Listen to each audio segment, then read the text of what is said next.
लेकर चलती हूँ, आइए। पद परिचय ये क्या होता है?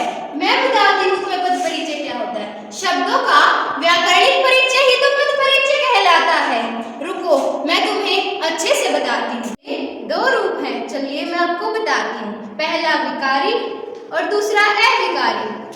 नमस्कार, मेरा नाम कृतिका है, मैं 10वीं कक्षा की छात्रा हूँ। आज मैं और मेरे सहपाठी मिलकर आपको पद परिचय के बारे में बताना चाहते हैं, तो आइए शुरू करते हैं। विकारी शब्द जिन शब्दों पर लिंग, वचन, काल आदि का प्रभाव पड़ता है वह शब्द विकारी शब्द कहलाते हैं। मेरे अलग अलग 4 रूप हैं। पहला संज्ञा, सर्वनाम, विशेषण और क्रिया। मैं हूँ संज्ञा। किसी व्यक्ति, वस्तु, स्थान, भाव के नाम को संज्ञा कहते हैं। मेरे 3 भेद हैं। पहला व्यक्तिवाचक संज्ञा, दूसरा जातिवाचक संज्ञा, तीसरा भाववाचक संज्ञा। सर्वनाम संज्ञा के स्थान पर प्रयोग किए जाने वाले शब्दों को सर्वनाम कहते हैं। मेरे अलग अलग 6 भेद हैं। पुरुषवाचक सर्वनाम, निश्चयवाचक सर्वनाम, अनिश्चयवाचक सर्वनाम, प्रश्नवाचक सर्वनाम, निजवाचक सर्वनाम और संबंधवाचक सर्वनाम।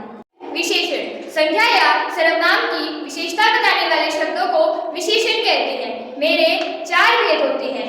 गुणवाचक विशेषण, संख्यावाचक विशेषण, परिमाणवाचक विशेषण और सार्वनामिक विशेषण। क्रिया जिन शब्दों से किसी भी काम के करने या होने का बोध हो उसे क्रिया कहते हैं। मेरे सिर्फ 2 ही रूप हैं, सकर्मक और अकर्मक।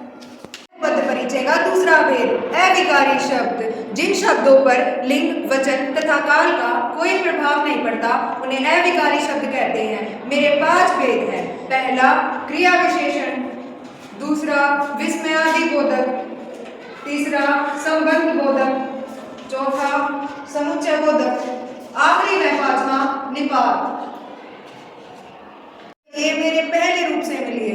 मैं हूँ क्रिया विशेषण। मैं क्रिया की विशेषता बताती हूँ। मेरे 4 रूप हैं। पहला स्थानवाचक क्रिया विशेषण, दूसरा रीतिवाचक क्रिया विशेषण, तीसरा स्थानवाचक क्रिया विशेषण और चौथा परिमाणवाचक क्रिया विशेषण।